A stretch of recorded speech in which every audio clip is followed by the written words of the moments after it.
Recording in progress. An evening of Polish folk dance.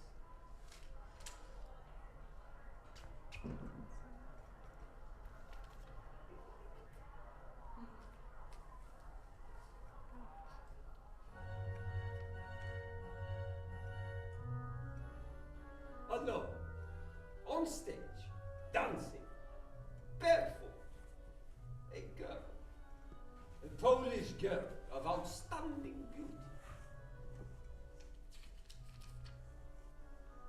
Her name is Pola, a Polish girl named Pola.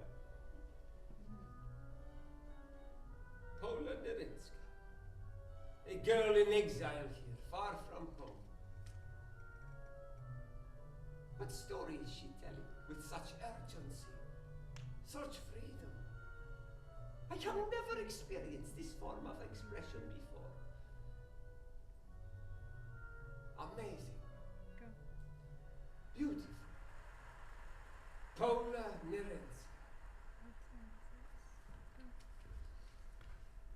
I returned to Poland, to Warsaw, and I joined the diplomatic service. If my mother were alive, she would have been very proud. I wanted to represent my nation. I love my country. I'm a proud citizen of a big empire. Red slip of paper, a secret mobilization order. The Polish army needs you. Settle your affairs and report to the train station in 2 hours.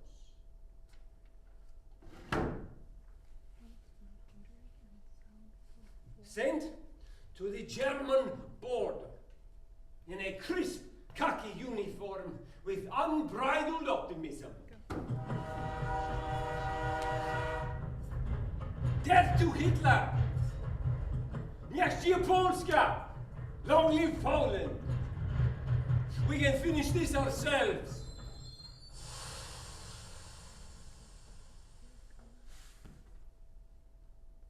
A town called Oswięcim. In German, Auschwitz. Later, infamous, but now, 1939. Just an ordinary place with a brilliant, cloudless sky. September 1st. 5:05 in the morning. Time for a shave.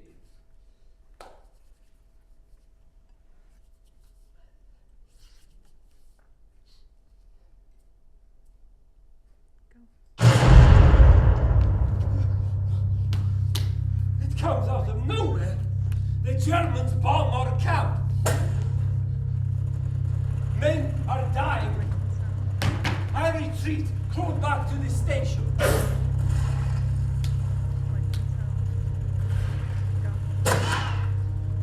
I don't even know who's firing, who's on our side.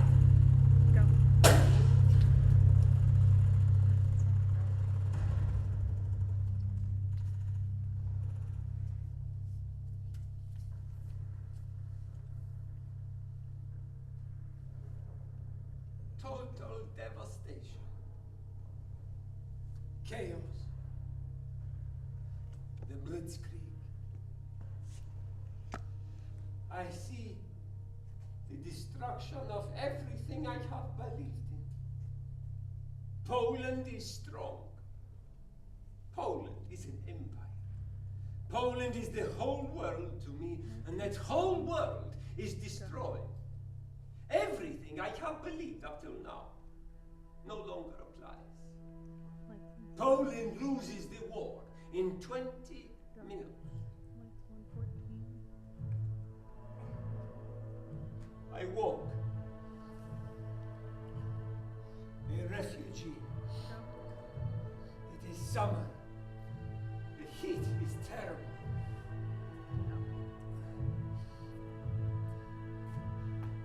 We don't know where we're going. Thousands of us, with no place to go. Who will take us in? I try to walk on the softer sides of my feet. So blistered. 15 days, I walk. I see tanks, the hammer and the sickle. The Soviets have entered Poland. The Polish captain waves a white handkerchief. They take us to a labor camp.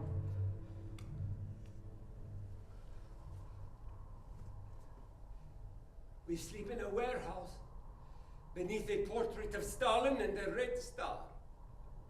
We shiver in the raw autumnal wind. Barbed wire encircles us.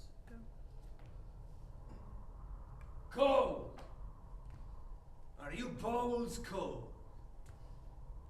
That is because your bones are hollow and your blood runs weak. You're going to learn how to work in Russia, you exploiters, bloodsuckers. Your back will ache, your hands will bleed, your fingernails will crack open, but you will learn how to work!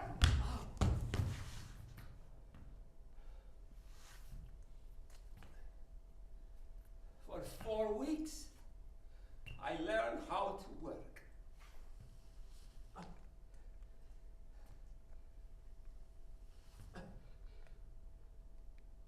I see an opportunity. There is an exchange coming with the Germans. Approach a Russian officer. Sir, the men have been speaking of an exchange. You don't like it here.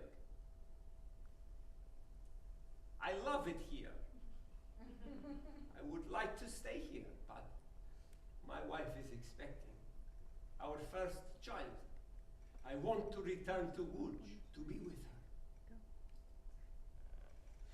I am sure he realizes I am lying.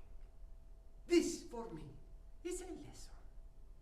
There is no such thing as good nations, bad nations. Each individual has infinite capacity to do good and infinite capacity to do evil.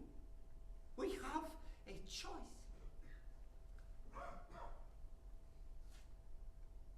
I lie. I survive. The others will be taken to the edge of a pit and shot in the head, stacked neatly in mass graves. 22,000 in the massacre at the Katyn forest. Radom, a military base in occupied Poland, a model Nazi facility. We eat tiny amounts of inedible food. We sleep on the cold, hard November ground. No overcoat, no blanket. Every day deaths come from exposure and disease. I see how common and lightly regarded death can be. Polish swine! You are going to be taken to a labor camp where you will work. If you attempt to escape, you will be shot. If you create a disturbance, you will be shot. Load the swine on the train.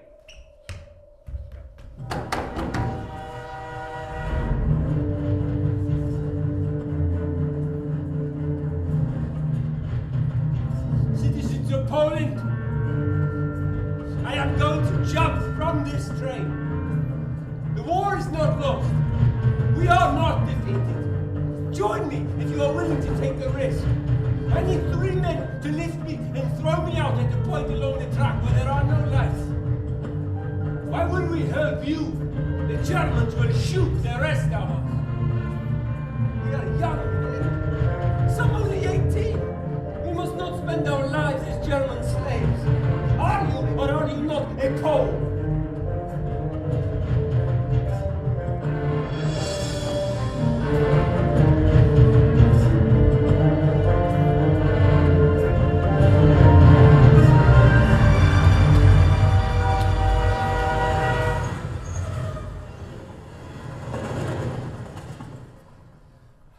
Jump from the train. I am no James Bond. I do what I have to do. I escape. Again, I walk.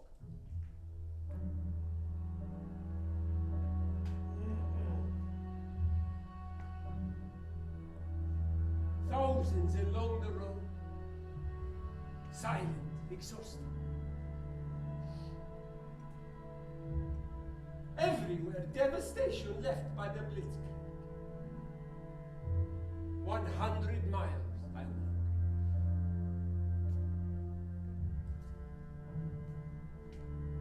Warsaw,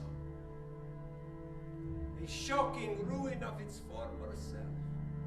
Street after street heaped with rubble and debris. Cafes, theaters, libraries, churches vanished as if they never existed.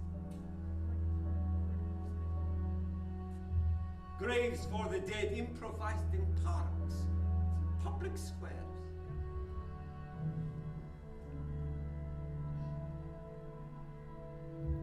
I catch my reflection. I am filthy. My beard matted, my clothes torn.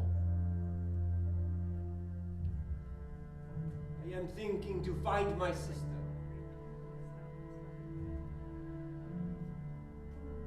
The block where she lives is miraculously spared.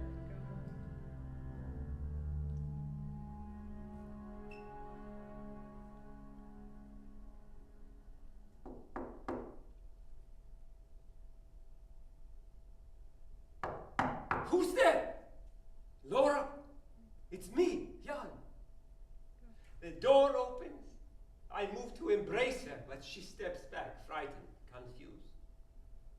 Laura, don't you know me? Come in. She is no longer the vivacious sister I have always known. What has happened? Where is your husband? Alexander is dead. He was arrested 3 weeks ago. They questioned him, tortured him. He was finally shot. You cannot stay here long. The Gestapo might come. Have a wash. Take one of Alexander's suits. But you must go. Laura, is there nothing that I can do for you? No. Go. Go.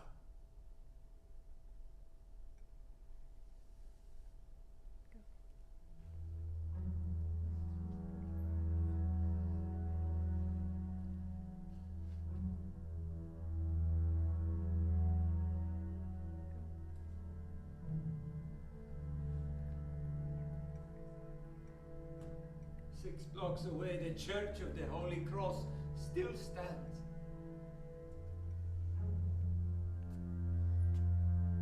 Is there no longer a Poland?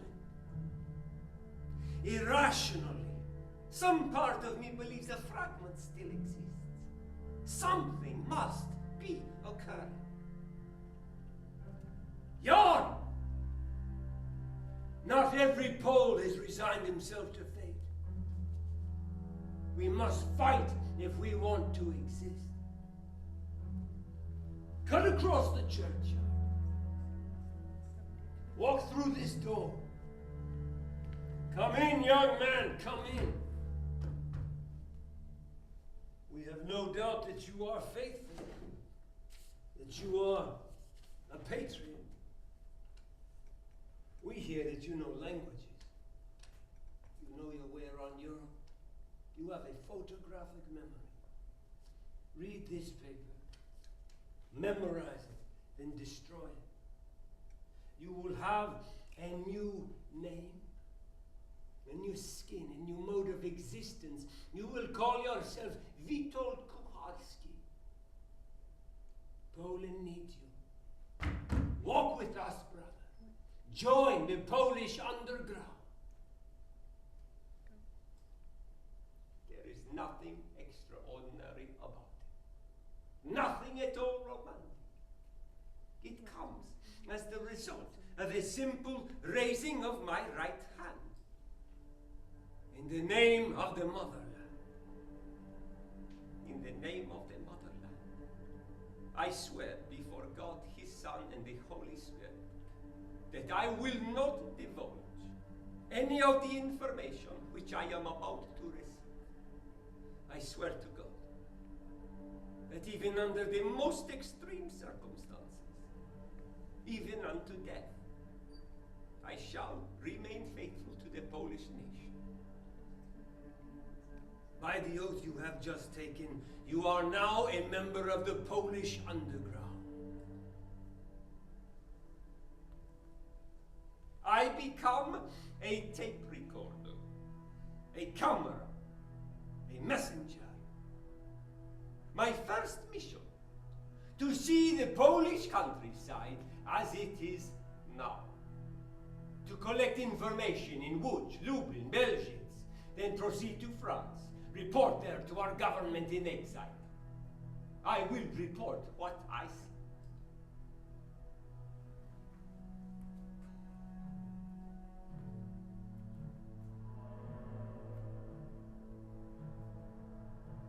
Łódź, December 1939. All the streets, shops, offices have only German names and are flooded with German flags, slogans, posters. Poles cannot travel by automobile. They're even forbidden to own a bicycle. No matter where you turn, you hear only German language. Łódź is no longer Łódź. Łódź is Litzmannstadt. I report what I see.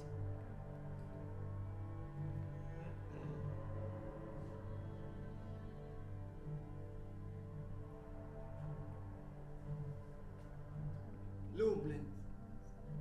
A lesson is taught, German to Jew, in gymnastics and hygiene. Dozens of men, women, children forced to sing us humiliating Nazi songs, doused with cold water in the freezing weather.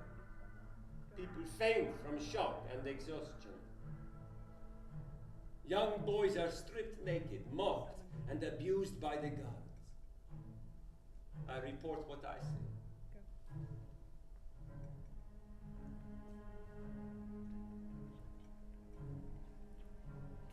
Belgians. The Germans have created a camp of Jews. All are frozen, in despair, unable to think, starving. This has been going on for weeks. I report what I see.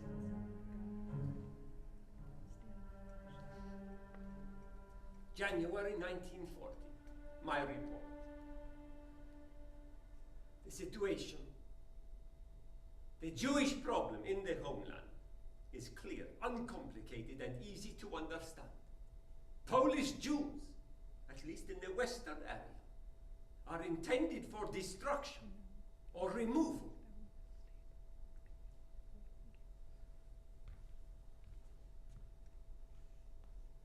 The Polish government does not release my report to the public. Next mission, the mountains of Slovakia, 15 miles to the Hungarian border and safety. I am tired of walking, but my guide says we have to keep moving. Gestapo are everywhere on the lookout. But my feet are swollen. It is impossible for me to go any farther. I must get some rest. Have it your own way. We reach a humble cottage.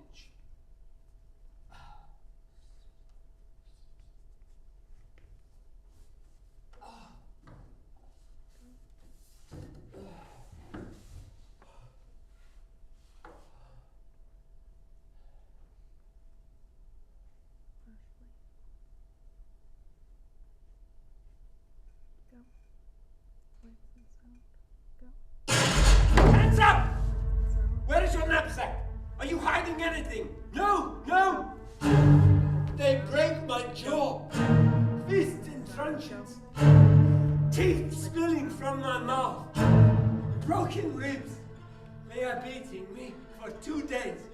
Tell us, hoses behind my ear, my genitals, beating me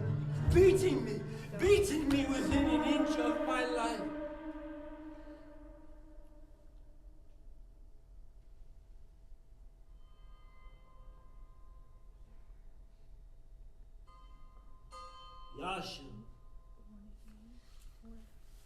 Yashu, you have something to share? Yashu, your classmates are waiting. A poem by Mickiewicz. Do you need your paper? No, I remember. A tragic, lonely terror grips my heart. A longing for some peaceful, gentle place. And memories of youthful love I trace. Unto my childhood home I long to start. A resplendent Nazi youth enters my cell. We told Kuharski,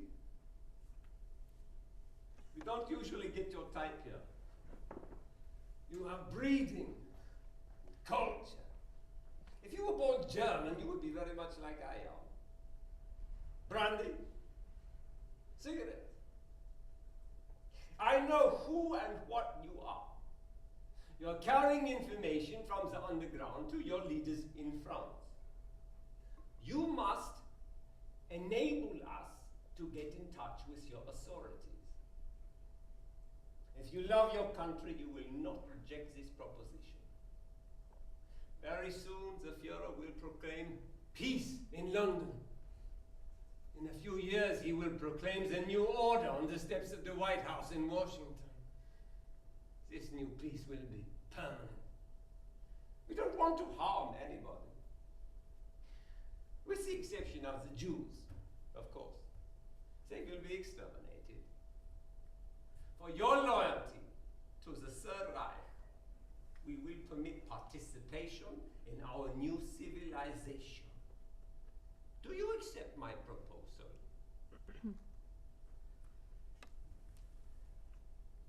I am an insignificant little man. You have overestimated my importance. You are nothing but a dirty little coward. Polish swine!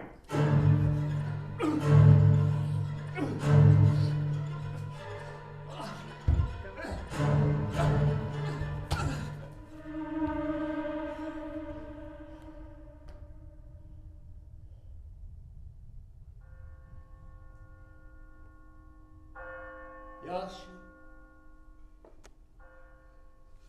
Yashu. This is an offering of peace and safety. Not everyday safety, but the most supreme safety, safety in God. I present you, child of Poland, with Christ's body to carry with you on your journey. It will protect you from all evil and harm.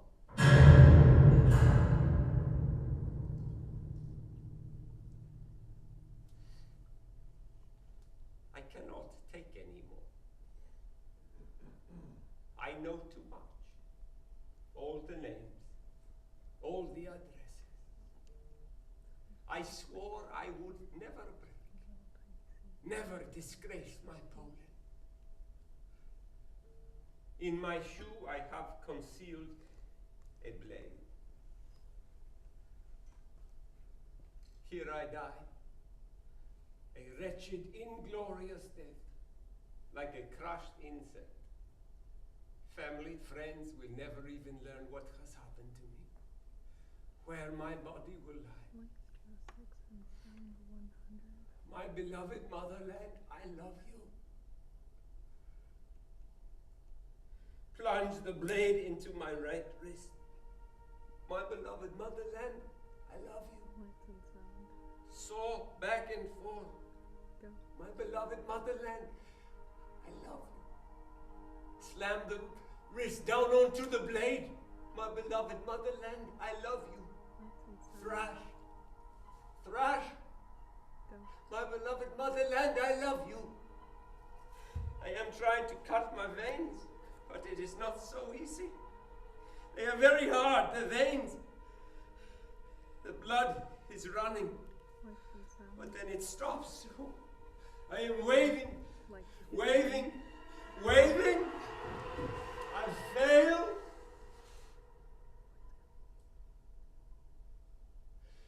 Let me die, please. Let me die.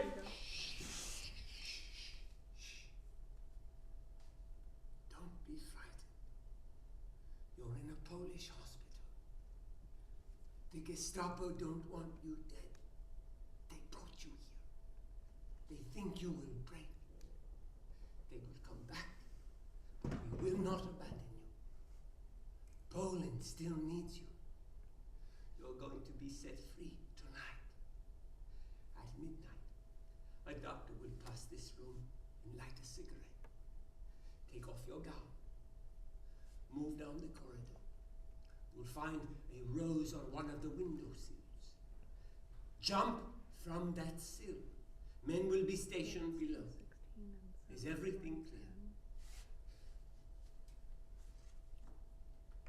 I understand.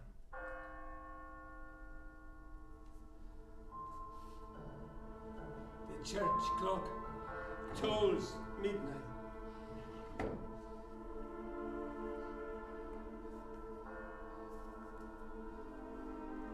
Look, a shadow. A figure. A match. A cigarette. The signal.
End of the line, Witold.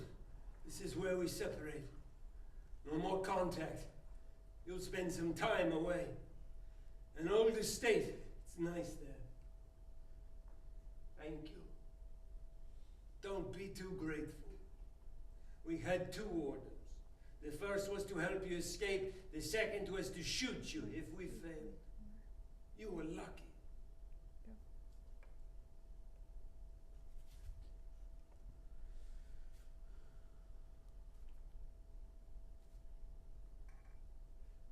Ones who saved me. 32 Poles, doctors, nurses, are tortured by the Germans all summer long. No one gives in. So they are lined up and shot to death.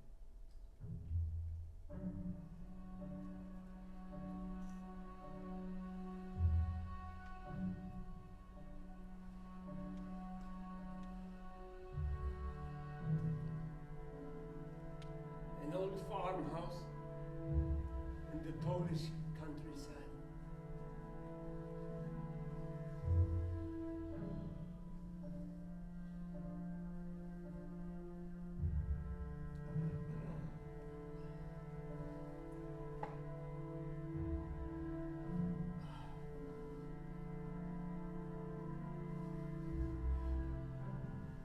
I breathe the clean, fresh air.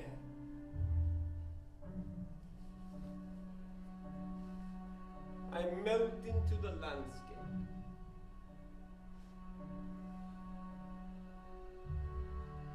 I pretend to be a gardener. I hardly recognize myself. 7 months of healing. regain my strength.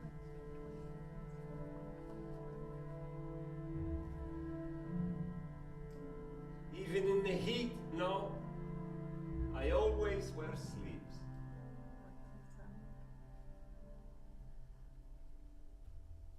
I am restless. In my sleepless nights, I listen to love songs on the gramophone. And I read Kafka. Far, far from you, world history is unfolding. The world history of your soul. The world history of my soul. Governments have no souls. Individuals have souls.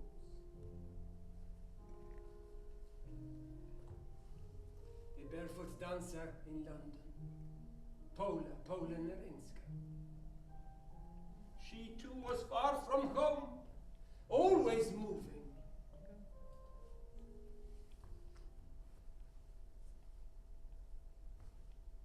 I'm useless here. I must do something. The Polish resistance is growing. Nationalist Party, Socialist Party, Peasant, Christian Labour. Every political party trusts my memory. They trust my honesty. They know my commitment to the motherland. I return to work to carry their messages.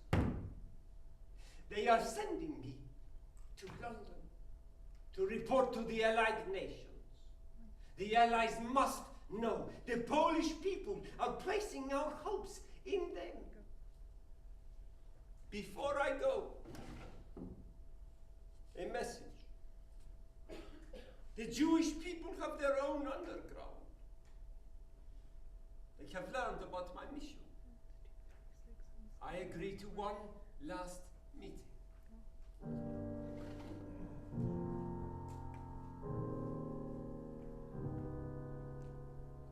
An old house on the outskirts of Warsaw. Cold, twilight.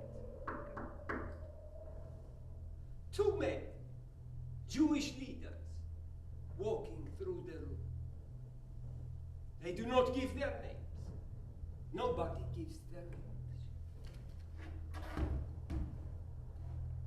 I sit in an old rickety armchair. They are less like men, incarnations of mass suffering and nerves. Frustrated, shouting, "We know about you, Witold." Whispering, "We know about you." Walking through the room, nightmarish. "We know about you. We know that you are going to London. We know you are carrying messages. The Jewish people have messages too. He will not understand." We know that in London, and in Washington, and in New York, it is impossible for them to believe what is happening to us. That they believe we are exaggerating. That we are hysterical. They are not doing enough. We are being systematically murdered. We cannot defend ourselves. And no one in Poland can defend us. This is what people do not understand. Our representative in London is Shmuel Zigulboy. He tells us he's doing everything he can to help us. It's not enough. We are dying here. Let them do something that will force the world to believe. No, he will not understand. Tell Zigulboy. The Jewish people must do something that will make the rest of the world believe us. We are all dying here. Let them die too. Let them crowd the offices of Churchill, Roosevelt, all the allies. They should stand in the street. They should refuse to eat. They should refuse water. They should proclaim a hunger strike and die in view of all mankind. Let them die a slow death while the world is looking on. He does not understand. His cities will be rebuilt. His wounds will heal. What is the good of talking? No one in the outside world can possibly understand. From this ocean of tears, pain, rage, and humiliation, Poland will emerge again, Vito. But the Polish Jews will no longer exist. Hitler may lose his war against the Allies, and yet he will win his war against the Polish Jews. Young men, it has never happened before in history. Egyptian pharaohs did not do it. Babylonians did not do it. We have very little time. Unless the Allies take unprecedented steps, we will be totally exterminated. We can organize for you to visit the Jewish ghetto. We can organize for you to visit a Jewish camp. Mr. Vito, I know the Western world. I am sure it will strengthen your report. If you are able to say, I saw it myself. Of course you may say no. I will go with you. I will be sure you will be as safe as possible. Who knows? Perhaps this will shake the conscience of the world. Will you do it?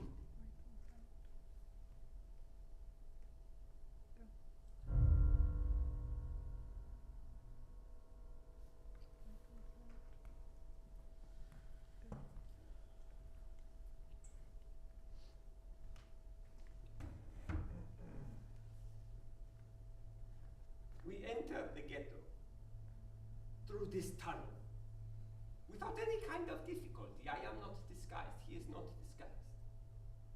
I wear the Star of David. He puts it on. So we walk in the street. He is on my left. We do not talk very much. So now comes the description of, yes?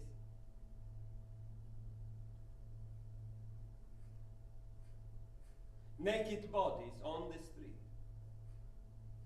Corpses. I ask him, why are they here?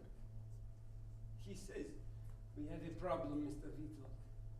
If a Jew dies and the family wants a burial, they have to pay tax on it. So they take the clothing and just throw them in the street. Here, every rag